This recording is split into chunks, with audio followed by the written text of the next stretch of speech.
All right. Good evening, everyone. Welcome. You're here at the Denver's Sidewalk Program's public webinar on the Sidewalk Implementation Plan. This meeting is being recorded. To hear this meeting in Spanish, please click the interpretation button or the globe icon in the bottom of your screen and select Spanish. There will be a question and answer or a Q&A portion at the end of the webinar, so please stay on to get your questions answered. We'll give people a few minutes to join and then we will begin our presentation shortly. Muy buenas tardes a todos y bienvenidos a esta reunión del Plan de Implementación de Aceras de la ciudad de Denver. Le damos la bienvenida a todos los que nos están acompañando esta tarde. Queremos dejarles saber que esta reunión va a ser bilingüe en inglés y en español. En unos momentos se va a encender la opción para que usted pueda seleccionar el idioma de su preferencia. En este caso sería español. También le queremos dejar saber que esta reunión está siendo grabada y que al final de esta presentación tendremos un tiempo para preguntas y respuestas. Otra vez queremos darle la bienvenida y gracias por estar con nosotros. Vamos a comenzar en unos minutos.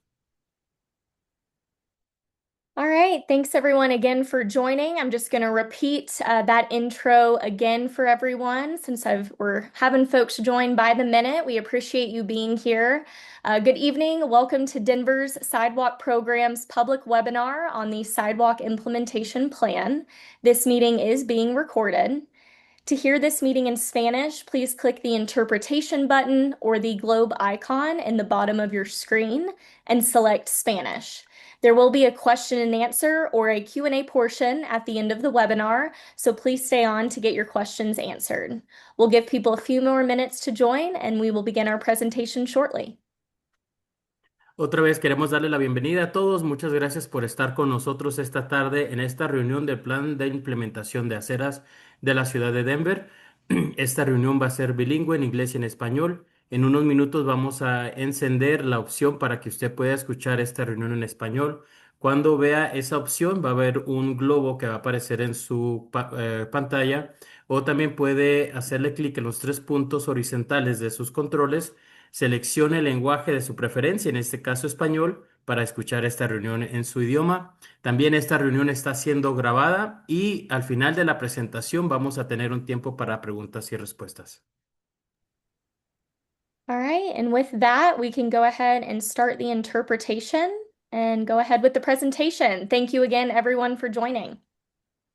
Vamos ahora a comenzar la interpretación. De nuevo, muchas gracias por estar con nosotros. Thank you both. Hey, everybody. My name is Paige Colton, and I work for Denver's Department of Transportation and Infrastructure. And we're here today to talk about our sidewalk implementation plan for Denver's sidewalk program. Thank you so much for joining. So we're going to do a quick round of introductions of ourselves, and then just give a broad overview of what is Denver's sidewalk program if you haven't been to one of our webinars previously.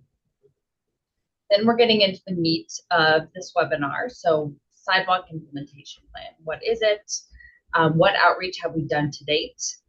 We have a new interactive website. It's called a story map on our website that we'd like to walk you through. And then we'd like to walk you through our survey that we have up right now that's open through July 31st. And then we'll talk through next steps and talk through a fun sidewalk stamp contest that we're running right now. So again, I'm Paige Colton. I am the Sidewalk Implementation Plan Project Manager for the City and County of Denver. I work for our Department of Transportation and Infrastructure. And I'm joined by Sydney and Morgan here. They are consultants on our consultant team helping with this plan. Okay, so Denver Sidewalk Program overview as a refresher here. So just a little bit of history. Before 2022, property owners in the City and County of Denver were required to maintain the sidewalks in front of their property. In 2022, advocacy groups worked on a Denver Deserves Sidewalk campaign, put a voter initiative on the ballot called Ordinance 307, and that passed, and so created Denver's Sidewalk Program. We worked with advocates and interest groups to create a revised municipal code, so to codify the program as part of the city. And that officially created the Sidewalk Enterprise Program and a fund that maintains sidewalks. So kind of two components of that. One is a service charge was created for every property owner in the city to use the sidewalks. And then it also tasked us with building a complete sidewalk network here in the city and county of Denver with urgency. So what exactly does that mean? What are we trying to tackle here? We have over 300 miles of sidewalks that just don't exist in the city. So that's about 9% of our sidewalk network is just missing and needs to be built out. We have over 1,100 miles of sidewalk in Denver. That's 34% of our existing network that is less than 5 feet wide and needs to be widened. So our sidewalk standards call for a 5-foot sidewalk. That's both our city standards and federal standards. And a 5-foot wide sidewalk allows people to walk side by side, allows wheelchairs to pass each other, allows you to walk a stroller down your street. We also have repair needs. We have a ton of sidewalks that are damaged, broken, difficult to navigate. We have many sidewalk repair needs throughout the city, and we will need to be maintaining the sidewalk network over time. So not just the repairs that need to be made today, but the repairs that happen in the future as our sidewalks age. Just a little bit about the fee structure, so this service charge. All properties are charged a base access service charge, and that was $150 in 2026. This flat fee applies to the majority of property owners and the majority of single-family homes in Denver. So most property owners are being charged a base access charge. Larger properties also pay an impact fee for all property frontage to the public right-of-way that's over 230 feet. So properties with a longer frontage along a city street are paying a little bit extra. We do have affordability rebates based on income and household size. You can find more information about that on our website. And just a little bit of detail, that service charge is on your stormwater bill that property owners receive twice a year. Okay, so kicked off the program last year, 2025, did a lot of work last year. This is work we've already done this year.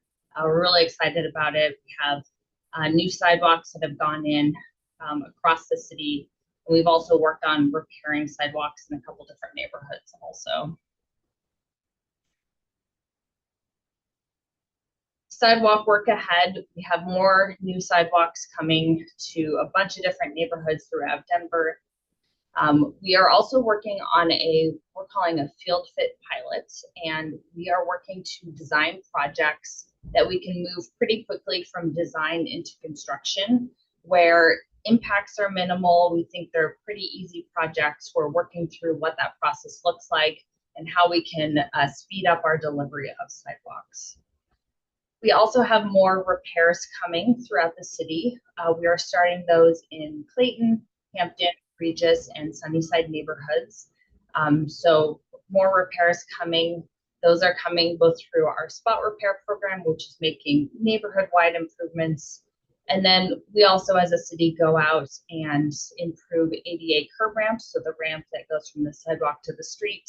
We'll be making some sidewalk repairs as part of that work this year also.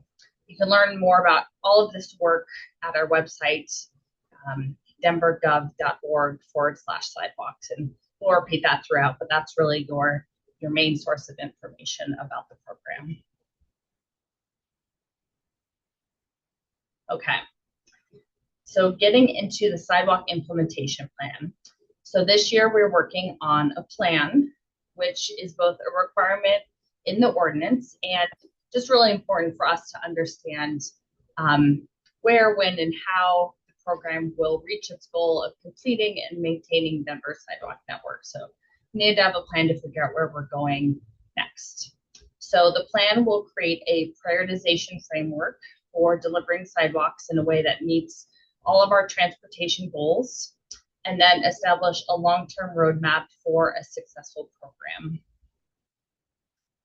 And we have been working on this plan since late last year and wrapping up at the end of this year. So earlier this year, we put out a state of the system report, which really just established where we have those missing sidewalks, where we have those sidewalks that need widening, kind of all these different elements. What are we looking at when we look at building a sidewalk?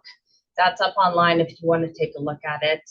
And we also asked a question, which is, what are your priorities for sidewalk construction and repair? We got a bunch of different answers. Morgan will go into more on that in a few minutes. But that was our kind of first round of outreach and just engagement with you all. Over the past few months, we've been working on what we heard about those priorities and then developing and thinking about different ways that we could phase and stage work through the program. And we have a new survey out. It came out early June, where we ask about different trade-offs and benefits of different ways to build sidewalks throughout the city. We're going to be taking that feedback that we hear from you, working on a draft plan and then a final plan, which will come out late this year. We'd love for you to take a look at the plan at that time and learn more about how to track our program's progress into the future. Okay, so passing it over to Morgan. All right, thank you so much, Paige. Again, my name is Morgan Marion. I'm helping with public engagement and outreach for the Sidewalk Implementation Plan. So earlier this year, as Paige mentioned, from January to March, we had our first phase of engagement for the SIP or the SIP. Some goals for this first phase were to launch the State of the System dashboard to help folks understand the current state of Denver's sidewalk network. We wanted to gain input to confirm that the priorities identified in the 2019 Denver Moves Pedestrian and Trails and later the Denver Moves Everyone planning were still priorities for sidewalk improvements. And lastly, we wanted to educate Denverites on how to stay informed about the plan and the program, specifically in Dottie equity neighborhoods. So for outreach here, you can see this graphic is a snapshot of our outreach. We aim to have engagement both physically at in-person events as well as digital. We did 13 in-person events with about 280 attendees. These were all pop-ups. So that means that the team set up a table with project information. We had our survey and other resources to help capture feedback at locations where members of the public already were. So locations included recreation centers, libraries, no-cost groceries, and other community-centric locations across Denver. 8 of those events were specifically targeted for areas where transportation equity is a priority for the department. We got quite a bit of attention with people signing up for our newsletters, which is great. We have a little over 1,000 people subscribed. If you haven't, please do subscribe so you can stay updated on the program and the plan. And then lastly, along with social media, we also sent some targeted next door posts out to Denver neighborhoods where we wanted to see some more survey responses. The team did a round of council briefings, and we had held 21 stakeholder meetings, very similar to this one. And then ultimately, we had 1,200 survey responses, which is awesome. And this included folks who participated in our telephone town hall in February. Next slide. All right, so for our survey, we really wanted respondents to actually review the data that was in our State of the System dashboard before giving their input. We are excited to report that 73% of survey respondents self-reported that they reviewed the State of the System before submitting their input, which we're so happy to hear. That story map, the State of the System, will remain on the program website, so folks can still access that. And it is updated periodically as well. So to the survey results, the big thing, we confirmed that the priorities identified in those previous planning efforts I mentioned were still priorities for sidewalk implementation. As you can see here on this slide, safety was the highest priority for sidewalks improvements that was reported. What we did learn was that there are many different interpretations of safety. So, from the condition of the sidewalks to the availability of pedestrian crossings to the speed and volume of vehicles. We did receive quite a few open-ended comments on the survey, which focused on which types of projects that people wanted to see completed first. After safety, you can see pedestrian connectivity to community destinations was deemed a priority. So, how we prioritize connecting people who are reliant on the pedestrian network, whether that's using public transit and then walking to their destination, or using another route by foot to get to schools, parks, grocery stores, or healthcare centers. Overall, we weren't surprised with these responses given that they were priority set in previous planning efforts. Paige or Sydney, feel free to add anything I missed. Otherwise, we can keep moving. Thank you.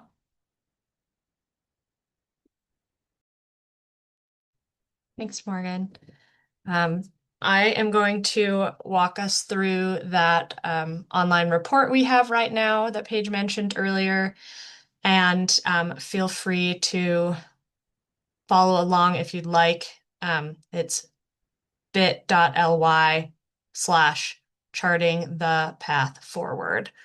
So you can follow that short link and follow along, but I'll be going through it now. Let me just switch my screen share real quick.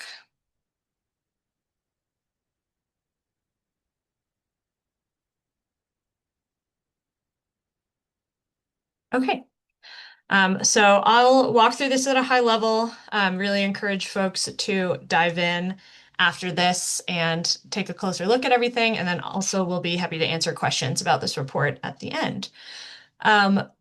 So we start off with a quick introduction, giving folks some content on the program and the plan, just in case they haven't been following along, and also provide resources to or links to all these resources we've talked about, like the program website, our State of the System report. And then we give, again, highlights from those previous stages of the project about why this having an implementation plan is so important. So just a few highlights to go through quickly. The sidewalk needs are immense. There's a lot to get done, so we need a good plan of how to get started and where to go next. The program needs to be ready to ramp up construction as more resources become available, as the program grows and capacity grows. So having a plan for that. And then it's also important to understand what the different needs are across the city. So this map is showing areas in blue that have a lot of needs for new and widened sidewalks versus areas in orange where the needs are more repair to existing sidewalks that are already 5 feet wide. So how we stage and balance the different types of work across different areas in the city is another important goal for this plan. There's more information about these specific differences in this section, but I'll let you all kind of dive into the details of that as desired. So starting kind of the real meat of this report, we get into our section where we're describing priorities and risks. And priorities and risks are really two big drivers of how we're deciding kind of how the city should phase work, but also what the city should be expecting as they go into different areas, what risks or challenges to construction exist. And so we define priorities as the areas where people rely most on the sidewalk network to get around. So that is kind of points to those priorities we asked about in the last phase. And then risks are really those construction challenges that we're anticipating, especially kind of the most major construction challenges that we're anticipating. So we can kind of understand how those will impact costs and timelines and things like that. We created this graphic to just kind of simplify this stage that we're at in the process. So we have our priority and risk scores that are mapping those different elements across the city. This exercise has allowed us to identify some different trade-offs to how we approach work, which we're asking about in our survey, and we'll get a little bit more into in a minute. And the kind of next steps are we will take the public outreach from all these meetings we're having, these questions we'll have tonight, and at our other meetings, the input from the survey, and combine that with our continued exploration of different technical considerations that are going to impact implementation and blend those two into a final implementation plan that balances these trade-offs between needs, opportunities, and risks to give the program a path forward.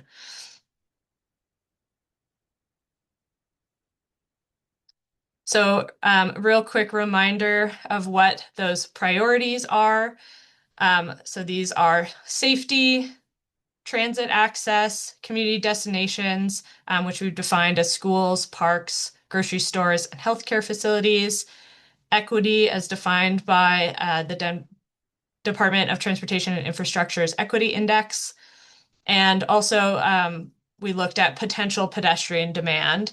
This element is based on what land uses are nearby that are likely to generate more walking and rolling, as well as street connectivity that fosters the use of the pedestrian network most. Now moving into risks. So again, these are kind of the major challenges we foresee to construction and trying to understand where those challenges exist today and have a plan to address them as we go. So the first is areas where there's limited right-of-way. So this would require in order to build a 5-foot sidewalk, it may require acquiring additional right-of-way or potentially changing the street configuration, like removing parking in order to fit that sidewalk. That's one potential. And this is in particular where the public property is not large enough to fit that sidewalk in.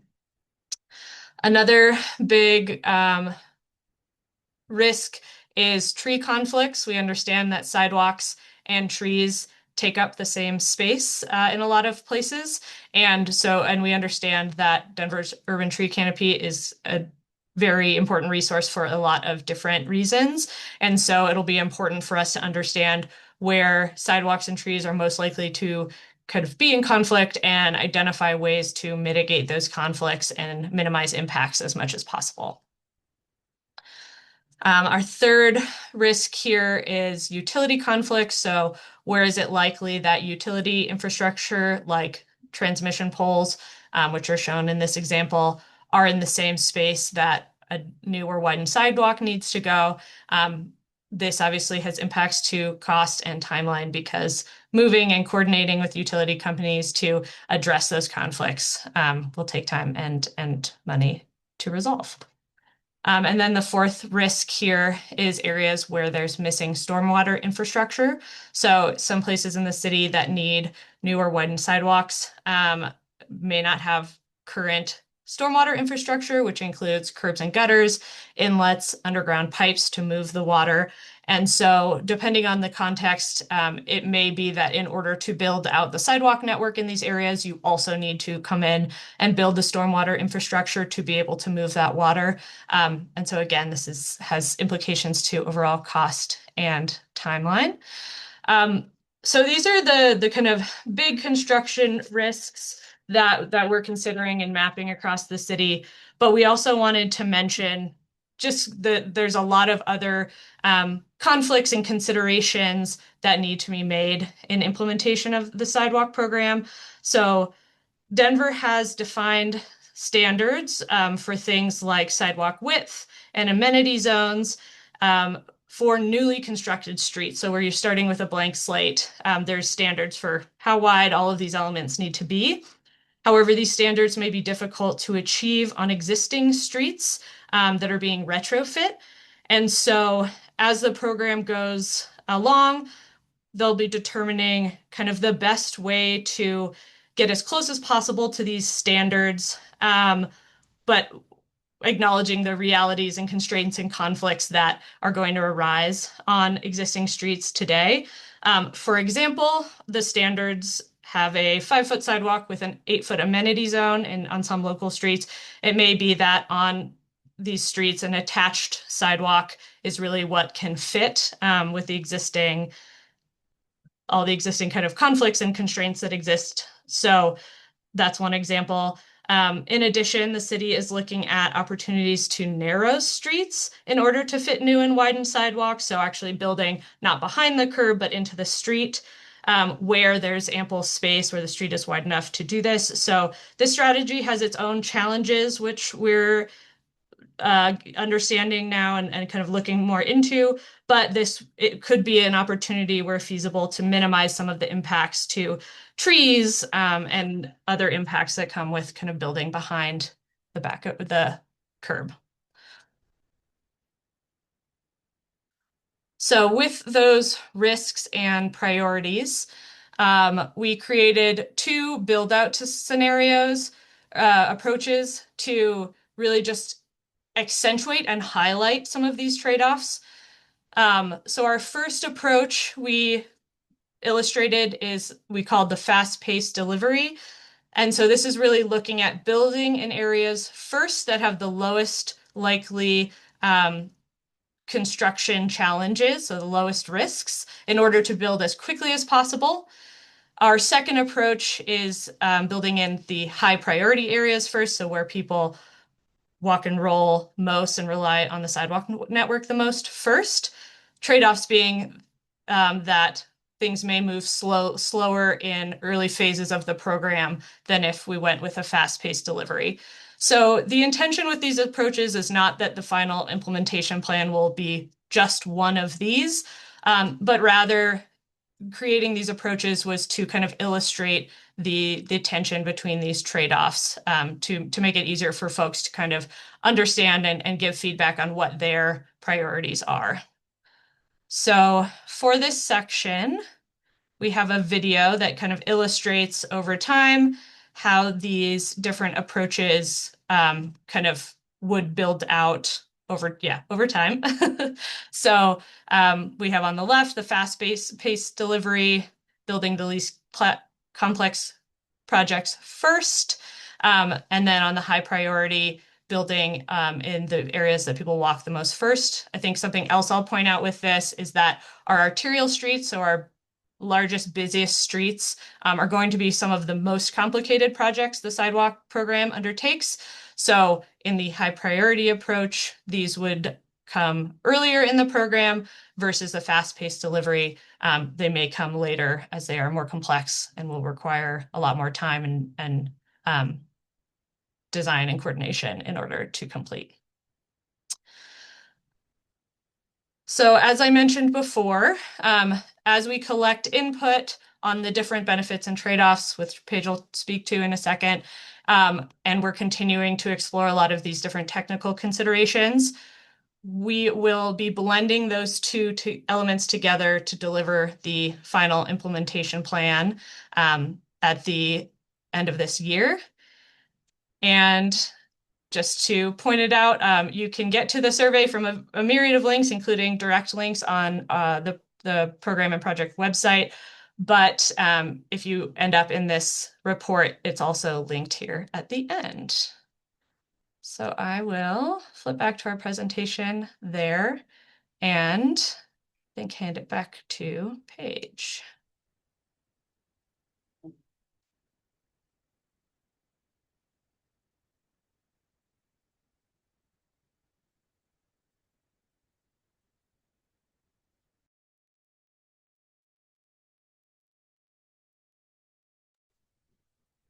Thank you, Sydney.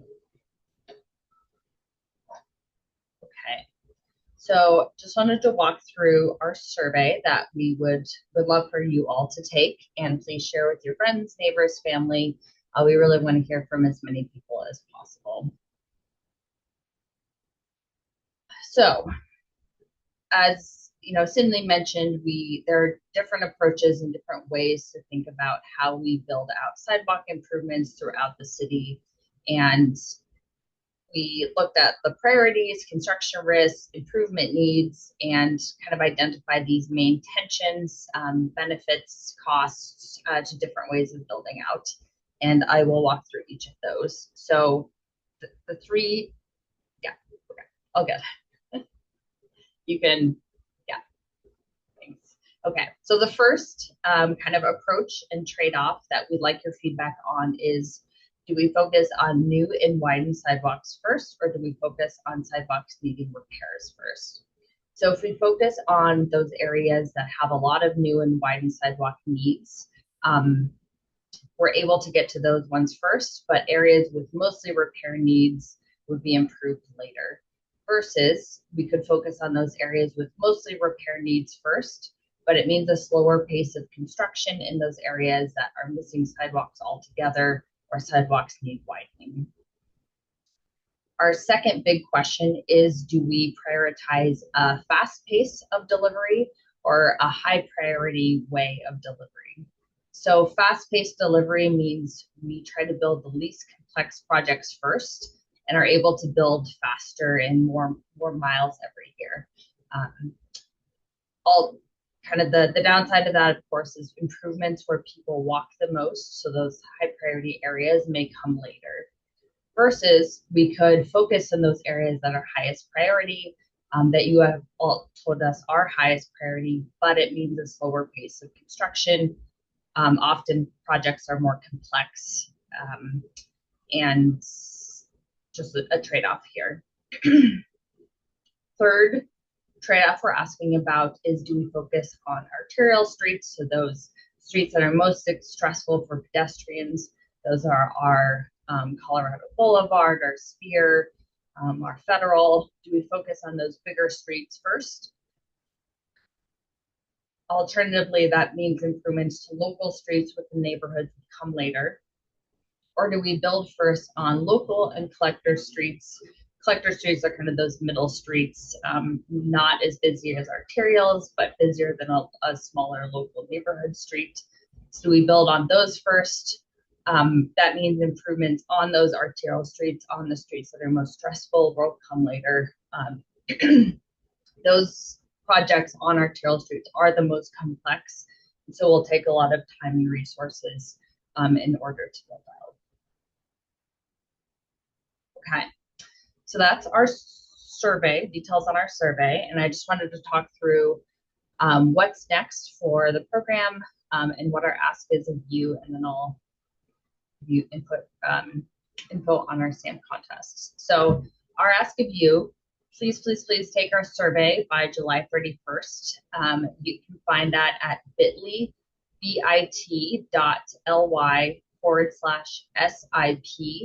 phase 2, number 2 survey. You can also review the report that Sydney just walked through at bit.ly/charting the path forward. This is all available on our website, of course. If you'd rather just go to our website, that's denvergov.org/sidewalks. Please share our survey and report with your friends, family, neighbor who want to spread the word about this. And of course, come find us at an event. We'll hopefully be at an event near you in July. So you can just come stop by our table, take our survey, talk to us, ask questions. Any individual questions you have about your property or your sidewalk, or about the program in general or the plan in general, definitely direct those to us. We're at sidewalks@denvergov.org. We also have a hotline. It's 720-337-6380. Okay. We've also, on a very fun note, we have a sidewalk stamp contest that we launched along with our survey. We're inviting all Denver residents to design a sidewalk stamp that will be imprinted in our city's history. So these are examples on the right here of sidewalk stamps that have been put in place over decades in our city. You can find these actually throughout the country, internationally. This is a kind of a standard way people build sidewalk and concrete. But we want to have a unique sidewalk stamp for the program that we'll be using as we build out new sidewalks, as we widen sidewalks, as we repair them. So we're asking you to submit a design for a sidewalk stamp. We'll have a panel select the top 5 applications, and we'll put it out to a public vote. And the winning artist will receive $1,000. So we would just love to get as many designs as possible and see your ideas. More specifically about what we are looking for. Sidewalk stamps, some you can see really well, even really old ones. Some are harder to see. That's because they have to be simple enough in order to kind of stand the test of time. So we have some specifications of what we're asking for in each design on our website. And then the designs will be evaluated based on practicality and durability, creativity and originality, clarity and legibility, and then their connection to Denver. And just some things that they have to include, you can again read more on our website, a reference to Denver, the installation year, so a 4-digit year that will change every year as we move through the program. Uppercase legible text. This is again about it lasting long and being visible for a long time. Durable stencil friendly elements, and then there's a size component too. So it's 7 by 8 inches. Okay. So sidewalk stamp designs are also due July 31st. So please take our survey and submit a design by July 31st. Okay, so just next steps. So what should you be expecting? Once we close our survey, we're going to be incorporating all that feedback into a final plan. We will be releasing that plan by the end of this year. There will be an opportunity to learn more about how to track the program's progress into the future.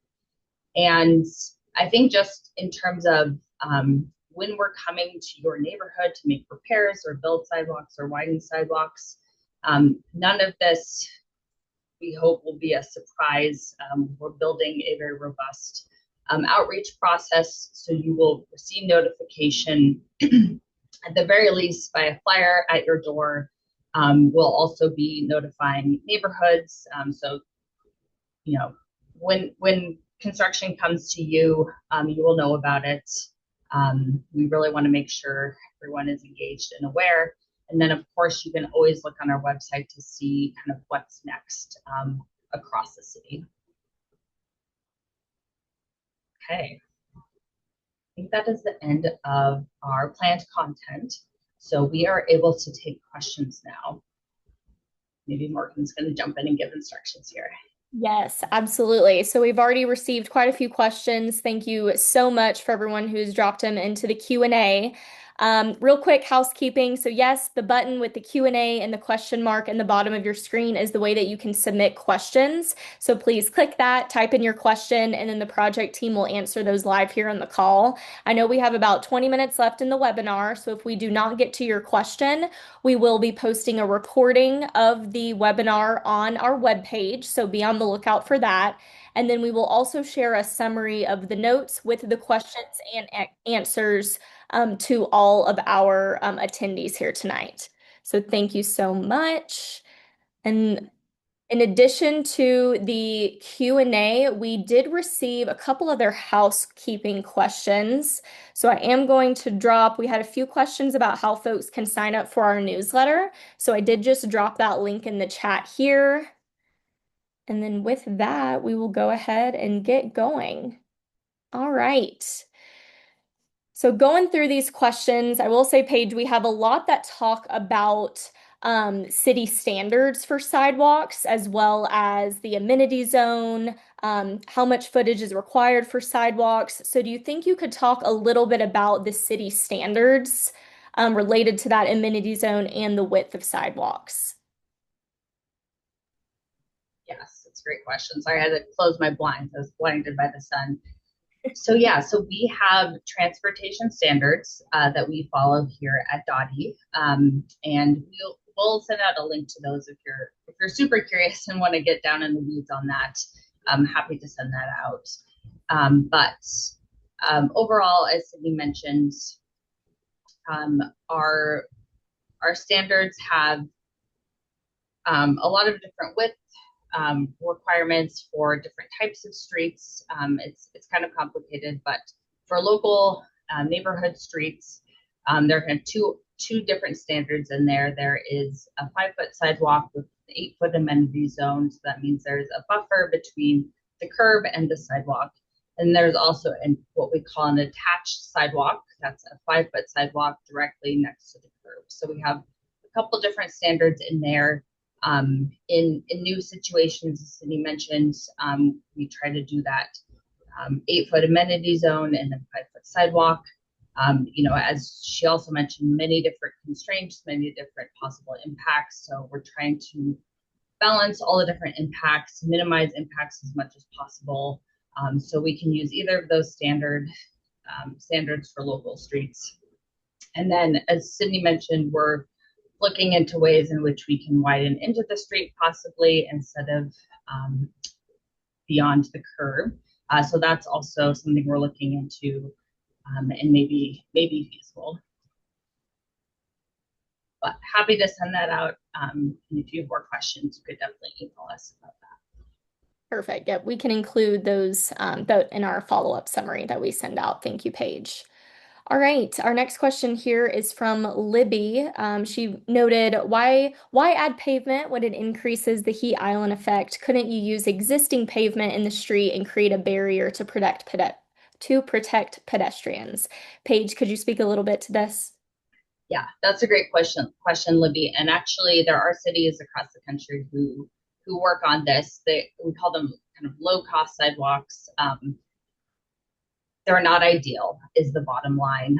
They don't necessarily meet our ADA standards in terms of, ADA standards are federal and local standards about what is acceptable for a pedestrian pathway in our city, in cities in general, along streets. And so trying to put a sidewalk, walking space on an existing street is very, very difficult to make sure it meets those standards.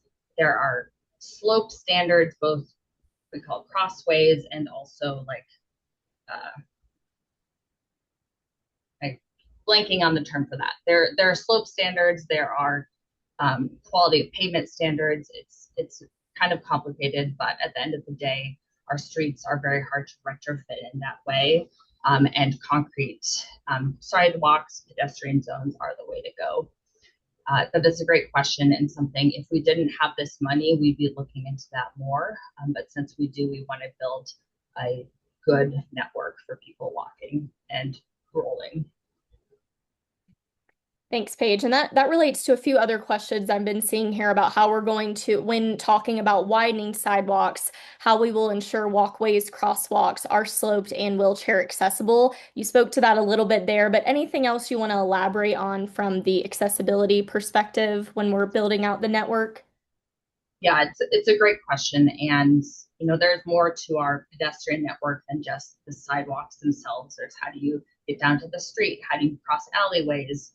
How do you cross the street itself? All those things are things we're thinking about. We do have some restrictions on how we're able to spend the dollars just based on the way the funding is set up.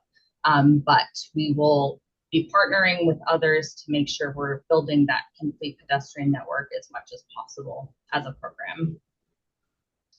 Because that is our goal at the end of the day, make it possible for you to walk or roll along your street. Great, thanks. All right, a couple questions here from Megan that I can take, and Paige, feel free to jump in. So we were asked the question of how folks have been notified for our different pop-up and existing events that the team has staffed or had a presence at. All of those events with the date, time, and location are located on our webpage. I believe we'll have 3 to 4 more here in July that we will have for phase 2. So please check the webpage for any upcoming events near you.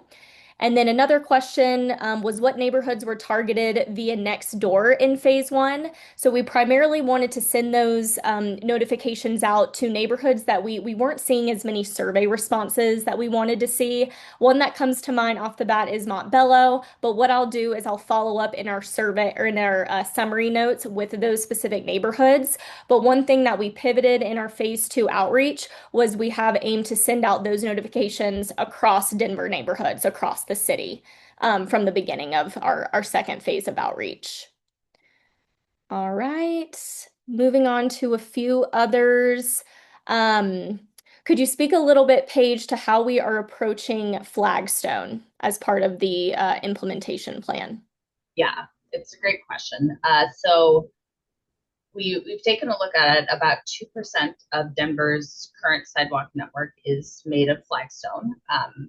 And it's typically focused kind of around the center of the city. As you'd expect, many older neighborhoods still have flagstone sidewalks. We are working through an approach to that. It's a special consideration. People are very attached to their flagstone sidewalks, so we're working through how we can preserve them or maintain them in some way. Looking into it is the bottom line. So don't have an answer yet, but we certainly will, as the program, need to figure that out. All right, scrolling down here. Thanks everyone for all the questions.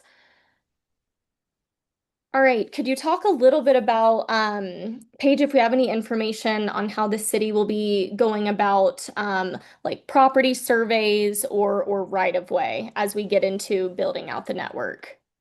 Yeah, it's a great question. So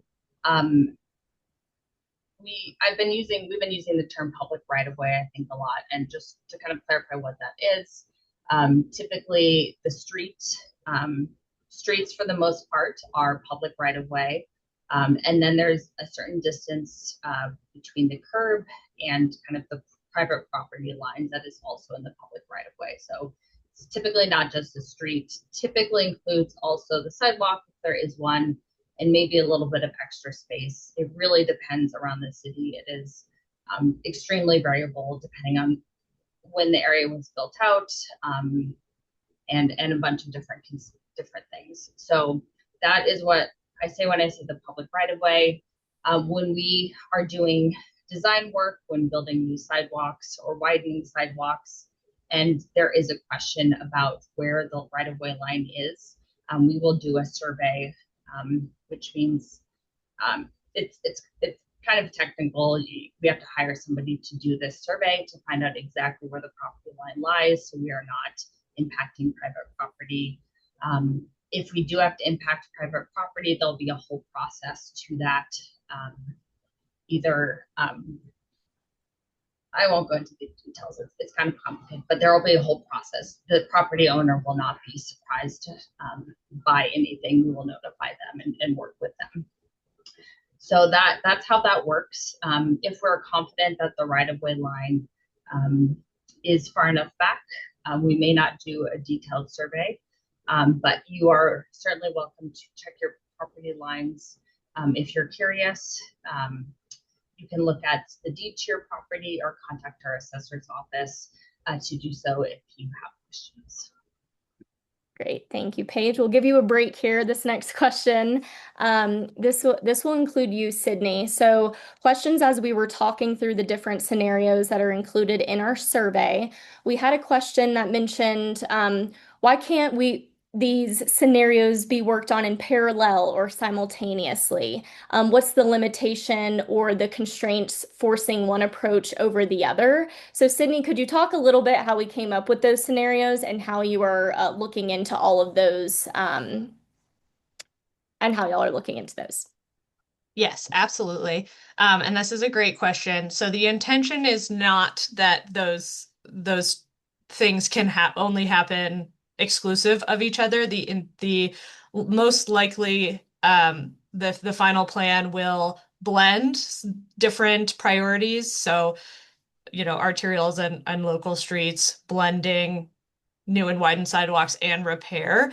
But we wanted to get public input because this will take time, years to implement these improvements. And so it's important to get the public's input on where to go first and what trade-offs people are most passionate about and where people are most passionate about seeing improvements, what types of improvements they're most passionate about to try to get to those first as much as possible in the early phase of implementation of this program. As a reminder, the program is tasked with doing all of this work eventually. So it's really about this first phase, the kind of start and ramp up. What do people really want to see, and what trade-offs are they willing to make? But again, those are kind of extremes we're trying to pull out to make those trade-offs really clear. But the final plan will blend in a way that hopefully kind of meets the different priorities that folks have. Thanks, Sydney.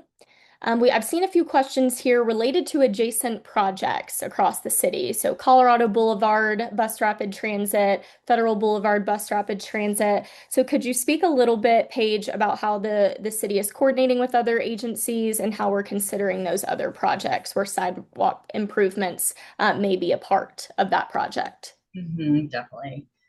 Yeah, so we are definitely coordinating across departments, across agencies. Within our department ourselves, we have a number of projects that impact sidewalks or vice versa. Denver Water, our Colorado Department of Transportation, RTD, lots of different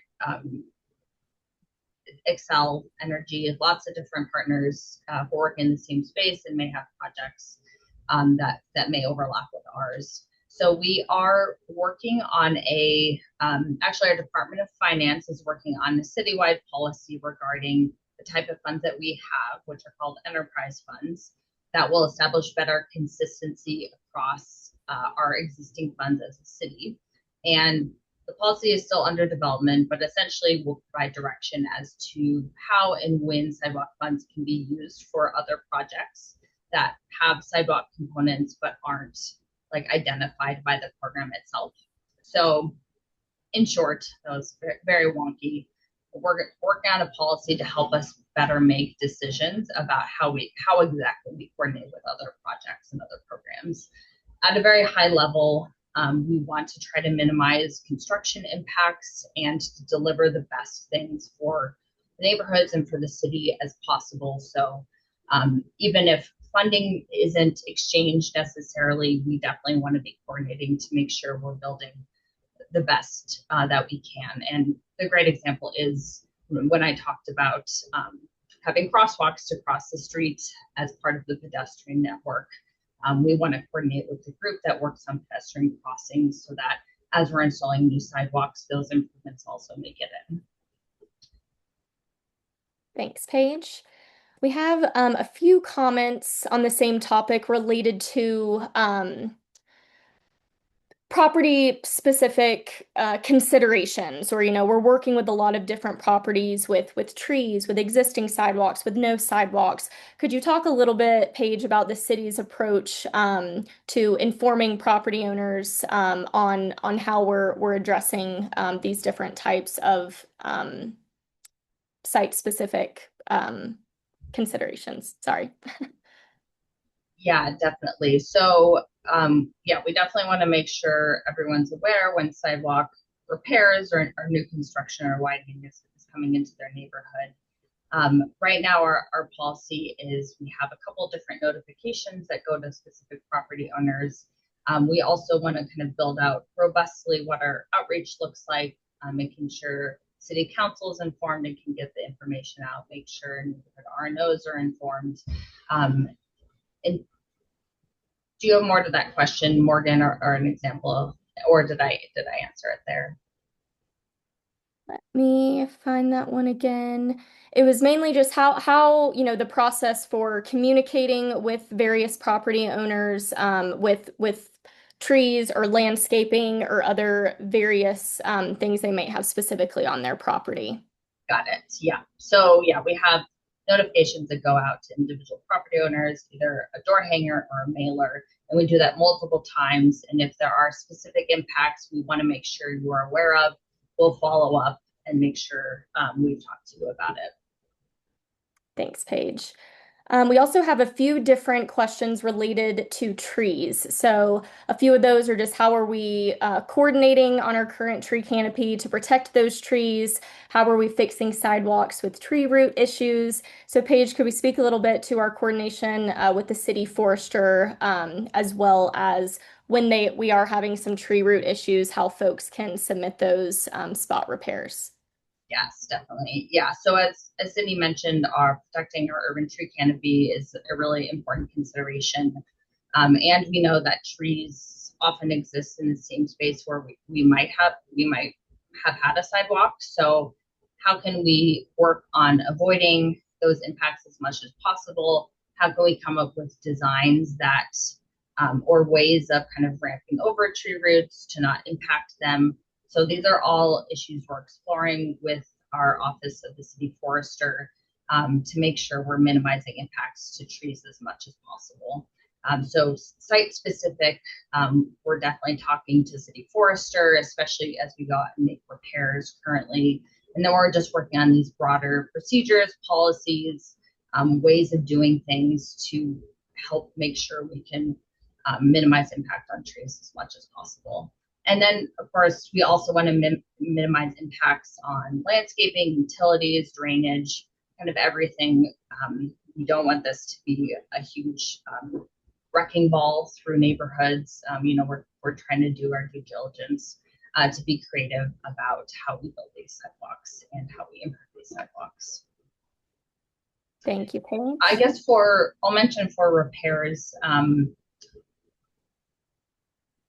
people can submit a repair need on our 311 website.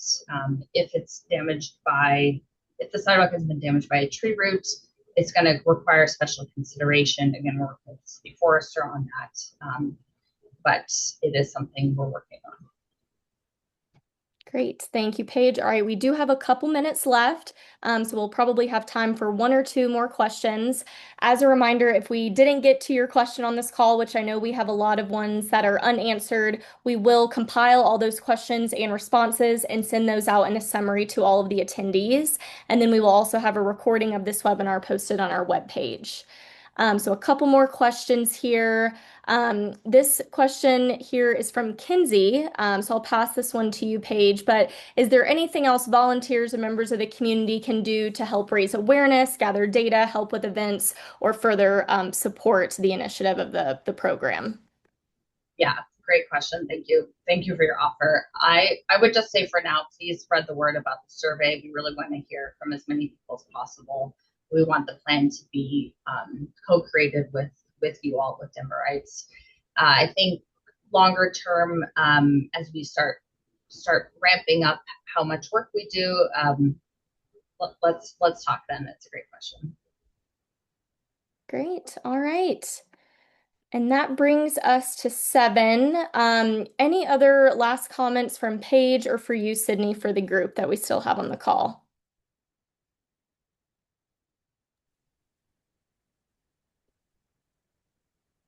I think, maybe just another iteration or reiteration that the sidewalk program was a voter initiative and passed by the residents of Denver, and the program is tasked with not only repairing sidewalks but building missing sidewalks and widening sidewalks that are too narrow. So the program is tasked with getting all of that work done. It's a really big lift, and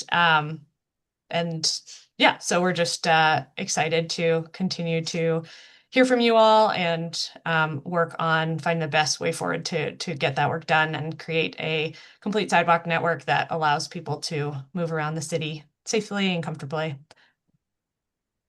Thanks, Sydney.